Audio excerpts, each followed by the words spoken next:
Today on Off the Hinges, relax, pour yourself a drink, and unwind from your week as I answer your questions and share stories about this week's trade. I'm joined by a special guest, and I have my whiskey in hand. I'm so glad you made it. Are you ready? Let's slide into the vault. Welcome to Friday. Man, I physically have not seen you actually in years. So I'm very thankful for virtual connections, and you and the family are in Europe. So you are so close. I know. But so close yet so far. I'm so excited for our guests. This is a really dear friend of mine. I gave you a brief introduction if you paid attention earlier in the week. Jordan and I were Marine Corps officers together. So the typical disclaimer, this is just a Josh and Jordan. This isn't endorsed by the Marine Corps, DOD, anything. She's not in it anymore anyway. Her husband still is. He's also rad. But while I take a quick sip, why don't you introduce yourself to our guests? Yes. So hi, everyone. Josh, thank you so much for having me. I'm Jordan. I was a Marine Corps officer for 11 years. My husband and I have been married for 14 years this year. We have two little girls who are almost 5 and now 3. And we are living our best life in the Netherlands right now. Just so much fun. I love it. Fantastic. Mm-hmm. So discernment, man, this can go so many different ways, and I can't wait for whichever direction you're going to take it. So before we jump into some of our listeners' questions, the ones that I always ask everybody, first one, what are you thankful for this week? So, I was thinking about this on my run today of what am I thankful for? And sometimes I think it's the Marine in me, or maybe it's just me being me. I can get so caught up in where I'm going that I forget to just be thankful and be present. Mm-hmm. And so I got on my little Dutch mom box fiets, right? Which is my little cargo bike. And I loaded the girls in this morning. Yes. And I biked them through this beautiful park by our house, biked them to school, dropped them off. And then I parked my bike in the park, and I did an 8-mile run because I'm training for the Paris Marathon in April. Nice. And then I came home and I started to work on my business, and I was like, man, I get to do this. Mm-hmm. I get to be with my girls, be there for drop off, be there for pickup, and design this life that I am just really super thankful and privileged to be able to live right now. So that's what I'm thankful for right now. It's fantastic. I love that. Yeah, having little girls, we're part of the girl parent club, and Blair definitely with the girl dad club.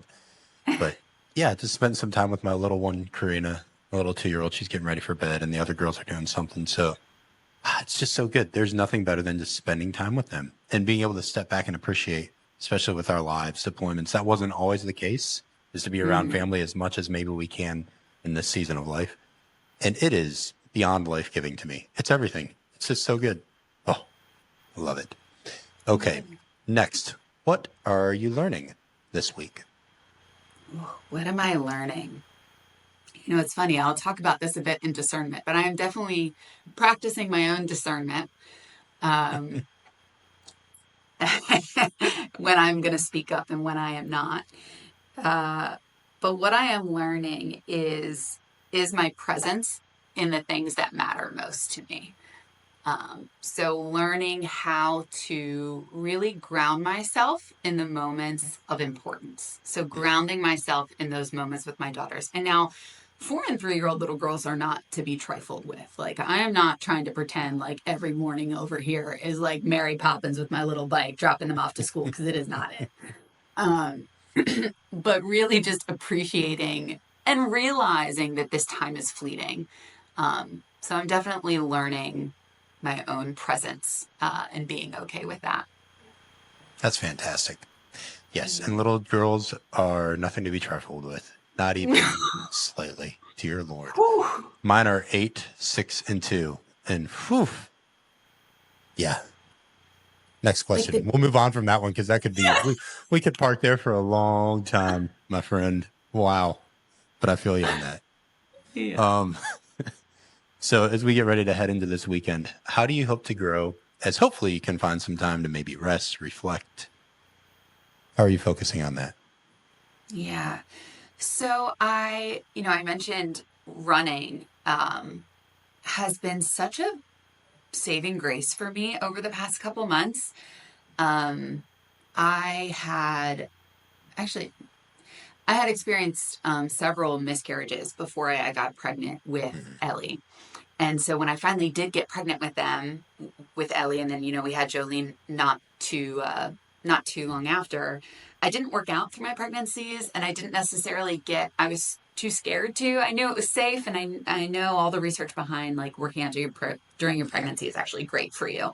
Um, but I didn't. I was really scared. And then in postpartum, it was just slow going, just learning how to be a mom, and postpartum is tough. Right. And so I've been an athlete my whole life. I was a Marine for quite a bit. Mhm. And this is the first time that I really feel like an athlete again. Yeah. And so really appreciating those moments. I had a 14-mile run last weekend, a 16-mile run this weekend. Rock on. That's fantastic. Yeah. I actually am finding like such peace in those runs and such like a power, like I'm kind of feeling I'm getting my power back in a way. Yeah. Last time I ran a marathon was 2014. So I was younger. I didn't have kids yet, and I had every excuse to like crush that marathon. Right. And I am already way surpassing all of the times that I ran 10 years ago. That's great. Um, so it's really, yeah, it's Good for really, you. yeah, it feels good. Yeah. So that's what I'm looking forward to this weekend. Nice. And side note for everybody listening. So on our deployment together, and we were on a Navy ship on what's called a Marine Expeditionary Unit. I can vouch for that. So Jordan and I, we had a lot of fun. Like we would never work out together, but we would always be in the same space. So before they do flight deck operations or things like that, you could go up on the flight deck. We were on a really big deck called an LHD. That's where they have some aircraft. And so it's big enough to where, hopefully you don't trip and fall on the non-skid, which is painful. But you can go up there and run. Try not to blow your knees out on the steel deck. But it was a lot of fun, especially in the Pacific as you're sailing west to where we were going. Some of those morning sunrises, if you could catch it before flight ops. Oh, it was just beautiful. Just out at sea, like ocean as far as you could look. And you're just out there and it was peaceful, rocking waves. And you're just out there getting like a run in or a, flight deck PT in, or we'd see each other in the gym. So yeah, you were just notorious for, I think that's most of the time we actually saw each other unless we were prepping for a mission was working out or in the gym or something. So that's really cool to hear you're crushing it. I don't know how you're doing it more than then because you were in some pretty good shape, but good for you. Yeah, but deployment shape isn't real, right? That's like another level. That's all. That is all a whole you're nother doing. level. That's all you do. Yeah, that's fair. That's fair. Fantastic. So before we jump into the listeners' questions, however you want to answer this, it's over to you. But tell everybody, what is your story? My story. We'll do like a condensed version, I think, right? Okay. I think a really defining moment in my life, which kind of ties to where I am now, was when I lost my mother to a brain aneurysm. Mm. So I was 8 years old. Brain aneurysms come unexpectedly without any kind of tell. And then I was raised by my dad, who worked in government, still working in government. And, I think that kind of probably played into how I became a Marine, right? I was raised by some really strong men. I was actually an eighth generation Marine. First female, which went over, I can't say it went over well, actually. Really? Yeah. Well, good for you regardless. Yeah, I think they were just nervous for what that was going to look like for me. But I commissioned. Prior to that, my junior year of college, his senior year, I met my husband, Blair, through mutual friends, like a true college romance. Mm-hmm. We met Blair, at a bar. we love you. Blair's a rock star. Yes, we love Blair. We met at a bar on St. Patty's Day. Nice. I mean, that is like a Marine Corps romance in Philadelphia. It was, it's like a Marine Corps romance at its finest. That's fantastic. Yeah. Yeah. So we met that March. I went to OCS that summer, and he commissioned, shortly before I left. Mm-hmm. So he's a year senior to me. And then, we were married for 9 years before we decided to have kids. We both knew we wanted to be Marine Corps officers before we met each other. Mm-hmm. So, he had a deployment to Afghanistan. I had our deployment on the MEU, and Yep. having those career milestones was really important to both of us. Um, I've always been a very competitive person, so I, competed in CrossFit for a while. I was a CrossFit level 1 instructor, and then I had a stint in bodybuilding, which is insane. I would not Mm-hmm. do that again. Um, and when we finally did have kids, it just changes you completely. I think it like rewires every part of your brain chemistry, at least for a woman. And didn't I could no longer see how I was going to balance like the intensity and the passion that I brought to the Marine Corps with being a mom. There are women that do it, and they are incredible, and I respect them so much. I think a lot of my past obviously influenced how I was viewing motherhood. And I felt like the only way for me to be present and show up the way that I wanted to was to be very physically present and at home. Yeah. So I decided to separate. And then I was a mom at home From the with Marine two Corps, little. not from Blair, by the way, everybody. Yeah. Separated from Marine Corps, separated from active duty. I had two little girls, both under 2 years old at the time. And we were in Okinawa, very busy op tempo. So I went from like a very busy op tempo Mm-hmm. to being a stay at home mom to two little babies. And I was Yeah. like, oh, what have I done? What have I done? It was too big of a shift, but I was very convinced at the time that it was what I wanted, and I still think it was the right move for me. And over the past 2.5 years, I've kind of been on a search of what my next steps and what my next chapter is going to look like. I have found myself in the startup world a lot, which has been huge learning curves and great. I've learned so much.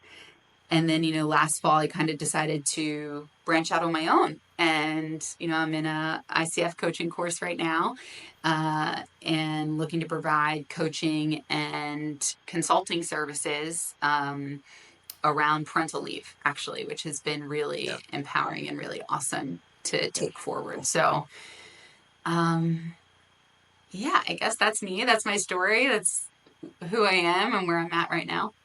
Nice. And just so people can know where to find you, is it jordanholva.com where they can go check out your site with what you do? Yeah.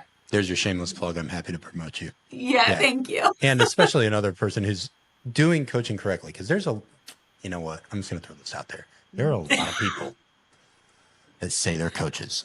Or you might see things that are like, oh, become a certified neuroscience coach in a week. You know what? Get out of here with that. That's not. That is such BS. Let me just tell you, as someone who's like absolutely considers myself a behavioral scientist and getting a PhD in organizational psych and a lot of understanding of how the brain works, you are not becoming a neuroscience coach in a week. That stuff's not happening. And if you want a valid coach, there are credentials that matter. And like Jordan said, the International Coaching Federation, ICF, anyone who comes at you with ICF credentials or has gone through something like what she's going through, then you can put a little bit of faith in the fact that they know what they're talking about and they put in the work to get there. So that's not to take away from just your innate ability to connect with people and help others, but also this lady's put in the work. So go check her stuff out. She's fantastic. If that resonates with you, if her sort of demographic that she serves resonates with you, you get a Siskel and Ebert 2 thumbs up from Josh. Go check out Jordan. Cool. So thanks for that. Yeah, that's a good way to package your story. I like it. Nicely done. Yeah, thanks. You're welcome.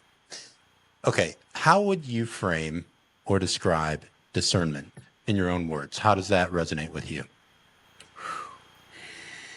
So discernment is listening. When I think about discernment, I think about really listening. Listening to what's happening around you, right? Both the people who are speaking and the environment in which it's being heard. Mm-hmm. And then being able to listen to yourself. And it's like this deep knowing of all of those three things, and then making a judgment call of what's going to happen next. Mm-hmm. But it's that deep listening of all of the different things, and then internally before you act. Right. That's really good.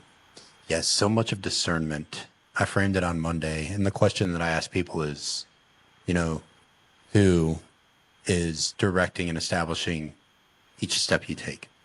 And I think that question really from almost, if you want to think of it existentially, like, of course we make our own choices, but like you said, listening to what's around you, listening inside, maybe to your values, and then just paying attention to what is actually the influencing factor or factors in this decision I'm confronted with. Because usually discernment is in the face of some novelty or maybe something that's a little bit unsettling, or we just don't know what's going to happen. Everything in the future is unscripted and unknown to us. So if we're going to make a choice, hopefully we're discerning how to make a wise choice. But it goes so much beyond wisdom to me, because everyone says, yeah, I want to make a wise choice. But discernment is, like you said, some of that judgment call that comes in, and a lot of the decision-making process that goes into hopefully applying some wisdom. And I think you're right. Listening to voices, that's a powerful way to put it, because, man, that could beg so many questions like, what voices are you listening to? Who has a seat at the table of your decision-making? Like, we could just unpack that framework all night long, which we'll do a little bit, but we don't have all night, but we'll give you some good time. So thanks for that. That was really good. If you walked away from this podcast about discernment and said to yourself, I wish Josh or one of the listeners would have asked me this, what would that question be? And how would you reply? I wish they would have asked me, maybe the most challenging times I've had to use discernment. And my response to that would be, I was not great. And I still struggle with my discernment and my reaction. I think I can be very reactive. It can be difficult for me to remember to pause. Yeah. And I think it depends on what it is. I think I'm a very emotionally intelligent person, but I'm also a very emotionally charged person. And so if I feel like my values are being questioned, or something that I deeply believe in is being questioned, my like urge to fight can come out hot. And so I think some of that has come with age as well. So if you have any younger listeners, I would just say, like, to be patient with yourself, because it is definitely a learned skill. And whatever you think you want to say initially, don't. Just don't. Just don't say it, right? There is rarely a time where you don't say it, that the world is going to end. So if it's really important to you, after you take that moment of pause and reflection, you can always go back and have like a more conscious, thoughtful conversation about whatever it is that got you all riled up. But usually responding in the moment is not going to work out the way that you want it to. It's very true. God, Mm-hmm. I don't know if have you done the Myers-Briggs personality type before? A long time ago, long enough that I don't necessarily remember what my results were. I know when you said that you're very emotionally intelligent and then also emotionally charged, I was like, oh, I would love to give her that assessment. Like, that just has like ENFJ written all over it. Like, I'm like, oh man, which is good. It's not a bad thing. Like, a lot of coaches are that, but I'm sitting there going like, oh, that sounds so true. Yes, that is Jordan. That is the Jordan I know. Yes. That sounds like Jordan in Yeah. the best of ways. There's nothing wrong with that. It is. You understand the heart, and Yep. it is self-awareness. You understand the heart and you bring all heart. So it's Yeah.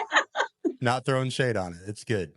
But yeah, it's also good advice to sometimes take a beat and keep the mouth closed and go like, should I really say this right now?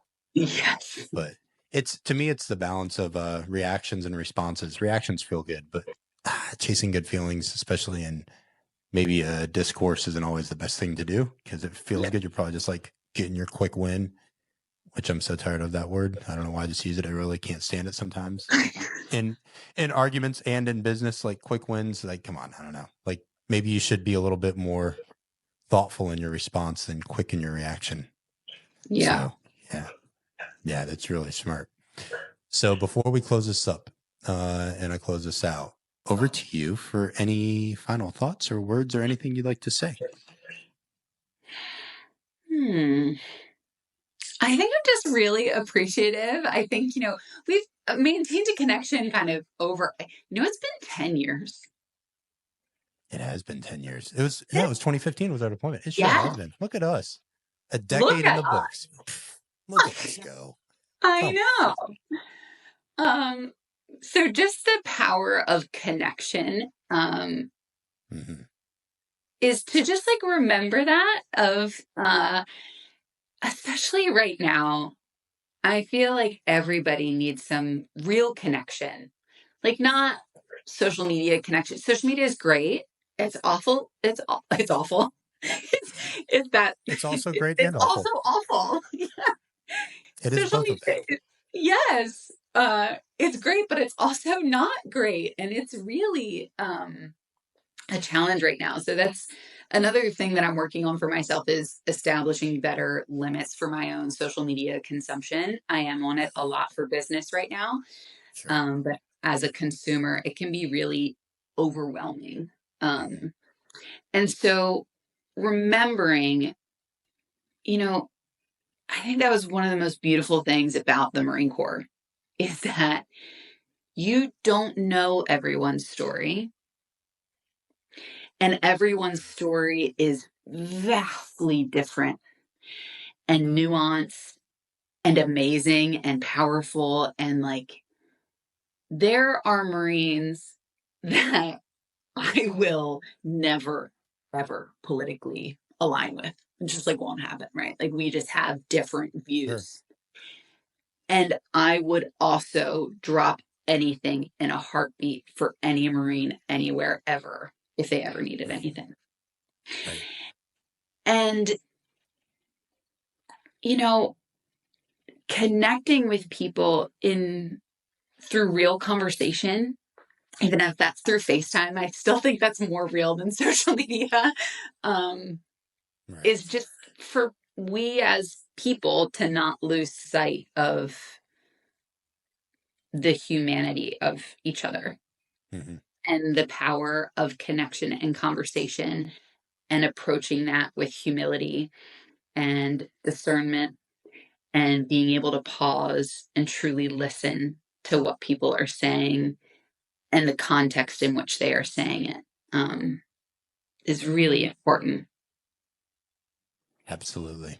Well, I'm so glad that you joined me. And discernment, as you're talking about connections, just made me think because my grandma Murano, who was born in Belgium, so her maiden name was Templaire, and my grandpa Murano was born in Italy. So they both moved to the U.S., then met each other and got married. And she used to say, show me your friends and I'll show you the type of person you are. And that's so true. And I think you should be kind to everyone. You should be, seeking to make good connections. But when you talk like that tight circle or good friends who you actually show some discernment and who you let into maybe like an inner circle where you can trust them, partnering up with you or sharing some of the things that matter.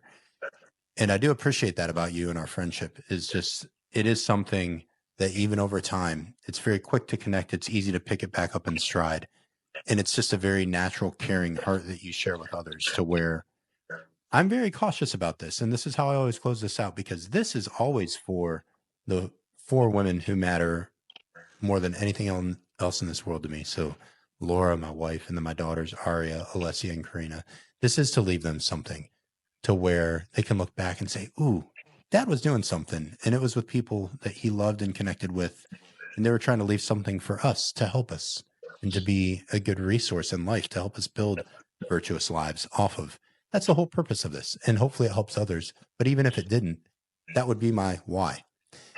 And it's very important who I allow into this space and who I share a voice with. So I just say that to you, that I appreciate you being the type of friend that we can stay connected, but also that I can trust to speak into a space like this where it is intentionally for my daughters and for people that are the dearest to me. So that's an honor to you. And I take joy in honoring you in that you can give such thoughtful insights and just honestly share the fact that you are all heart. You are maybe emotionally charged and very emotionally intelligent. And both of those in the package of Jordan is exactly what people need, is someone who's willing to go out of their way to genuinely connect with people. So I'm going to challenge my listeners. I'll share her information. Of course, I'll tag her.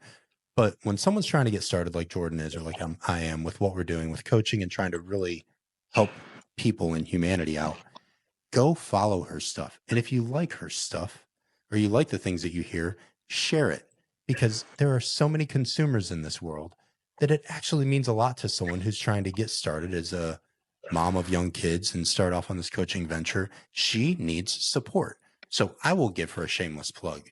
Go share her stuff, comment on her stuff. If you like some of her stuff, don't just sit there and consume, spread the love, because that's what people in this space need. That's what a young entrepreneur needs, is people who will see you, but then also take action with you, not to get a large following or not to get all of the likes, but to actually spread some goodness out there. There's enough BS, and I'm so tired of it, that someone like Jordan is actually bringing something real. So it's well worth your time. It's well worth your investment. Go check her out, share her stuff. I'm so proud of you, and I'm so glad that we could share this talk today. Thank you so much for joining me. Thank you. Thank you so much for having me. All right, friends, have a good weekend. I will see you with Fred on Monday. Thanks for tuning in to this episode of Off the Hinges. Don't forget to follow Foundational Coaching on your favorite social media platforms. Kick off your Saturday with me tomorrow morning at Coffee and Reflections on Substack, where I'll share my reflections and stories on the weekly virtue. I'm honored to be a part of your story today, and I'm proud of your growth, my friend. I can't wait for our next time together, exploring the vault.